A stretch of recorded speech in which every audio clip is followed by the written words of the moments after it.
Hi guys, welcome to the latest Clinfluencer installment.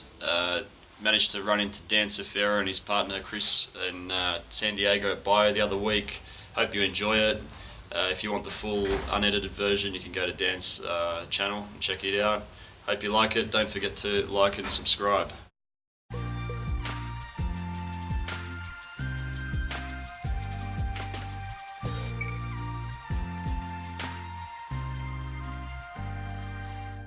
In terms of content to do with clinical trials, Dan's all over the YouTube screen. Pretty much if you Google something, Dan's face will pop up. And Chris's is quite, I suppose, less vocal, but definitely more cerebral. Definitely when he opens his mouth, it's well a good thing, received. man. See, Dan's interviewed a whole lot of people in the industry, and I think it's only fair that we could interview him for once about what he does and what he's doing. So when did you start doing these videos? And what got you into it? What have you been doing? So 2005 started research clinics. Had my head down till 2010. No videos, nothing. 2009 I started hiring employees. Was looking for ways to monetize and make the business grow bigger, like branding. And I read this ebook called The Guide to World Domination. And I downloaded it, I read it, and it said start like blogging. And then I read another book called Crush It by Gary Vaynerchuk, and it said the same thing but more specific, like do video blogs. And so that's when I started, and it's been I'm glad I did. So with titles like Crush It and World Domination, you obviously had the best of intentions in mind when you went and started doing the videos. Yeah. In your experience of running videos and interviewing people and things like that, what's the toughest thing to deal with? I mean, it's video, the medium of video or film is a little bit more in your face, if you like. I think. So do you find it hard to get people on video talking about things to do with our industry, or just video? Initially, the hardest part was no one was watching and no one wanted to come on, so I would just have to come up with a new video idea every day. But over the years, people have started sending questions. And so it made it a lot easier. Now I don't even have to think. I just open my phone, I find like 5 questions, and I'm ready to go. Getting guests is a lot easier now also. So I want to elaborate on his question. Because this industry is somewhat guarded. Would you not agree? Very much so. Okay, so do you sometimes have difficulty getting your questions answered from industry experts? Yeah, I get the canned response all the time. So if you're a good interviewer, which I'm trying to become. No, you are good. Getting better. You just have to elicit those responses. And my most recent interviews are much better than the ones from 2010, 2011, where I was just letting people go with their generic answers. I'm really not letting them do as much of that anymore. So you try and cut to the chase and make them answer your question. More or less, yeah. Yeah, so in terms of getting the word out, obviously there's the social media revolution, which is kind of way beyond a revolution now, I think, but there's always the first phase and the second wave. I don't think there's anyone else in our industry that experiments, dabbles, or uses as much social as you do. Tell us a bit about what platforms are achieving, and how they differ. Yeah. What sort of activity happens on that? So it's sales and branding, and we need both. Sales is short term. Here's an example of sales. I have an Alzheimer's study. I need a patient tomorrow to screen. That's sales. You're not really going to get one doing a video. You're going to get one putting a Craigslist ad. You're going to get one going knocking on doors. That's sales. Branding is social media. That's the stuff we do. Now, if you run a Facebook ad, that's sales.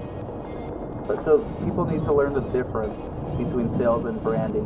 Instagram, Snapchat, when I'm not responding to someone on Twitter, or when I am, or even these videos, these are branding. These are long term. I was making the point about sales just generally. I think sales is overlooked as a profession in a lot of ways, because you don't get necessarily a masters of sales.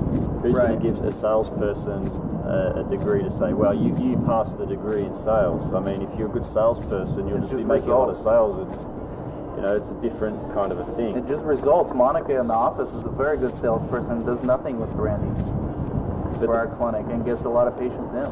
Yeah, it's all sales. Yeah, I think I know obviously when you're trying to recruit for a trial, you don't want to be coercive. So Right. it's a particular variety of sales, so to speak. So social media is great. I mean, this is one last thing I'll add to this.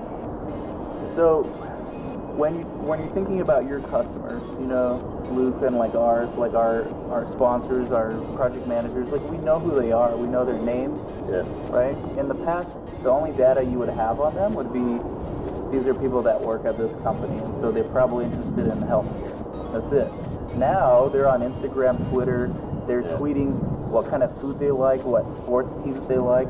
So you can engage with them on such a deeper level, and over time, you're building your brand with them. You're building brand equity in those people. Yeah, It just takes time. People don't want to do that. That's right. I mean, the fact that we've been in contact a lot on social look at media that. over the years, and we've finally had the chance to meet in person today, which is a little bit of a surreal experience.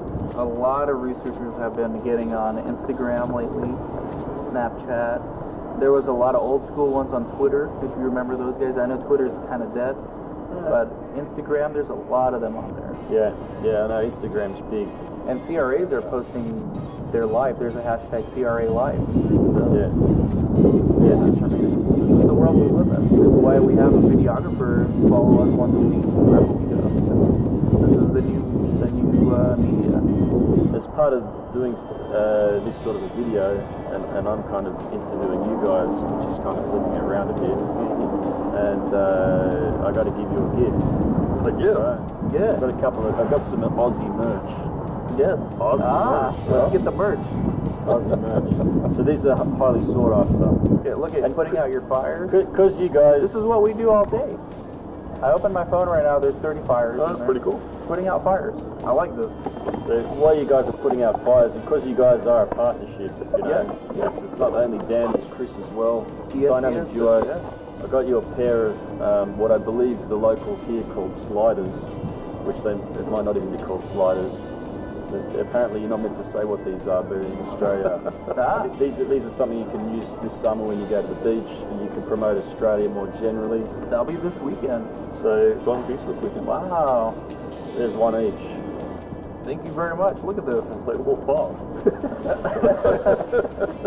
This is what I always wanted, an inflatable thong. Oh, this is awesome, Luke. Thank you very Dora, much. you heard that.